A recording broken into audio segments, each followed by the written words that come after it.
Alright, let's talk about censorship and whether or not it's a good thing. Now, I use the word good because, people have been conditioned to see things from ideological extremes. Something's either good or bad. A person is either malevolent or benevolent. There's never a gray area with a lot of people. And what's been floating around the internet, particularly YouTube lately, is that censorship is a bad thing. Censorship is not a good thing. But what is censorship? And what purpose does censorship serve? You see, censorship serves one purpose: the imposition of a limitation on someone's freedom of expression. That's what it serves. And believe it or not, there are scenarios in which it is good to censor someone. For example, there is a reason pornographic material is not permitted to be displayed on television at certain times of the day. There is a reason TV channels which support Nazism and eugenics, for example, are not permitted. Such channels aren't allowed to exist. There is a reason courts impose restraining orders on people, and a lot of the time inclusive of that restraining order is a restriction on what a person is allowed to post on social media about someone. Censorship does have its place in the world, and a lot of people approach the topic of censorship from the perspective of free speech absolutism. Even if that is not how they rationalize the concept of free speech, that is certainly how they advocate it. A lot of people are going to say people need to be able to say whatever the hell they want because different opinions matter. But do all different opinions matter? Not really, and I'm sure you agree. Not every opinion matters because it is somebody else's opinion. The opinion that someone is allowed to have sex with a 5-year-old child, for example, is that an opinion that matters? Should that person be allowed to stand up and announce before the world that having sex with kids is justifiable, is rational? Because here's the thing about people. People are easily misled. That's why we have so many idiots on the internet. People are easily misled and they will very easily buy into any kind of bullshit that is presented before them. Such is the reason certain things aren't allowed to be shown on television, because there are a lot of highly impressionable people that watch TV. It is for those people that certain information is being censored on TV. But here's the thing about what's been happening lately with Google and YouTube. YouTube exists on something we call the internet. And the internet has always been a very unfiltered place, a place where anyone from any corner of the world can express him or herself in any way they please. They can even post child pornography if they want. But then, of course, people crack down on them because in the opinion of the majority of us, child pornography is unjustifiable and must be punishable. But that's the thing. Ultimately, it's just an opinion. And the laws which are made and enforced in any society ultimately depends on the opinion of he or she who has the power to enforce the laws. Whether or not that opinion is informed with logic, reason, research is another thing. But here's the thing. A platform like YouTube existing on the internet initially will lean towards accepting anything and everything. That's why there's a very wide variety of content on YouTube. People can express their opinions in whichever way they want. Of course, things like hate speech are still being flagged, as they would be flagged anywhere else in the world. But what counts as hate speech? That's another thing. That depends on someone's opinion. But YouTube has always been a place where, much like the rest of the internet, anyone can post anything. And the reason you're seeing that change now is because, like television, once something becomes mainstream, once it starts being put in a position to easily affect the way a lot of people reason, it will become necessary to impose censorship. The problem is that the things which are being censored are things which, in most people's opinion, shouldn't be censored. Censoring Paul Joseph Watson's video because he talks about Islam in a bad light and presents evidence against that, in most people's opinion, in the opinion of those of us who are rational, is not the right thing to do. It's not the fact that there is censorship, but the fact that there is censorship of information which would benefit most people if it was seen and heard.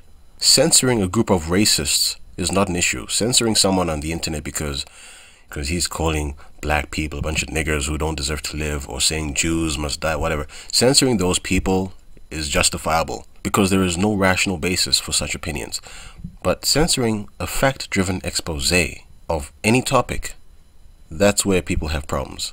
But here's the thing. I don't think Google can do this for much longer. You see, they've gotten into a position where they feel they have a monopoly of information. I mean, if you want to do some research, what do? You Google it. Of course, you don't have to Google it, but a lot of people do Google it. If you're looking to watch videos, where do you go? YouTube. for the most part, you're not going to go anywhere else. And I think Google feels they're in a position to start blatantly censoring information which is conservative and damning of far left views. But I don't think they are right now. I think what they're doing is premature. I think they're in a bit too much of a hurry here, and if they don't stop, it'll bite them in the ass. I mean, people are already going elsewhere. They've already started going to other video sharing websites.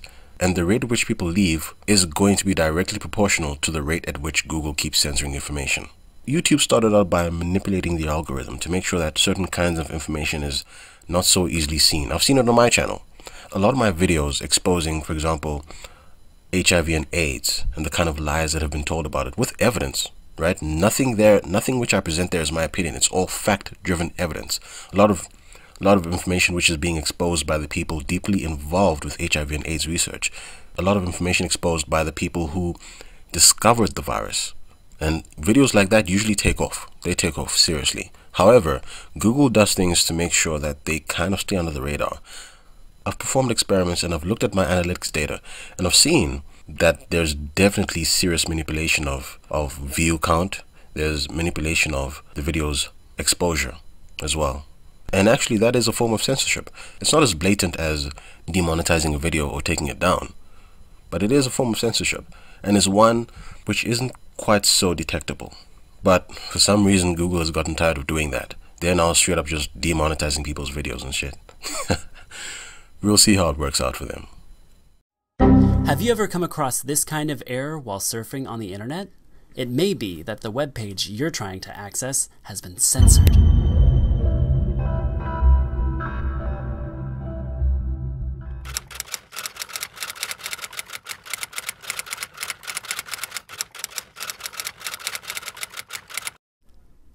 Contrary to popular belief, the internet is not as free and open as one might think.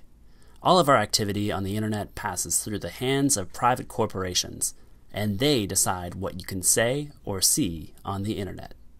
In China, for example, the government actively instructs internet service providers and their content hosts to police their services. They even go as far as handing out internet self-discipline awards to companies that contribute the most to a harmonious and healthy internet development. It may not surprise you that this kind of censorship takes place in authoritarian regimes, but similar kinds of censorship can also occur in Western democracies.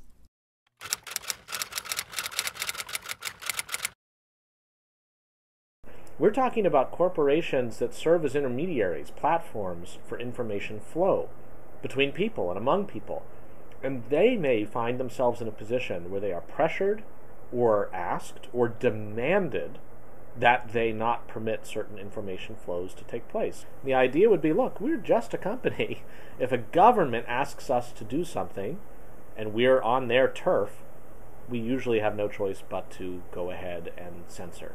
ISPs often remove or block content when governments ask, but they also do it without prompting or coercion. There are many examples of how private companies control the flow of information on their platforms, be it for legal, ethical, economic, or other reasons. Apple is also known for the severe control they exercise over their App Store. At its launch in 2008, Steve Jobs announced that the platform isn't open to every app, for a variety of reasons. Will there be limitations? Of course. There are going to be some apps that we're not going to distribute. The ambiguous unforeseen, in particular, gives Apple a free hand to filter as they see fit. In short, people often look at the internet as a free and open public space. The reality, however, is that the vast majority of online space is privately owned. Online, people are limited to what internet service providers and content hosts allow them to do and see. Sometimes they restrict content because of government pressure, but sometimes they do it on their own initiative. We need to be aware that censorship is not just something that happens in authoritarian regimes, but actually occurs all over the world.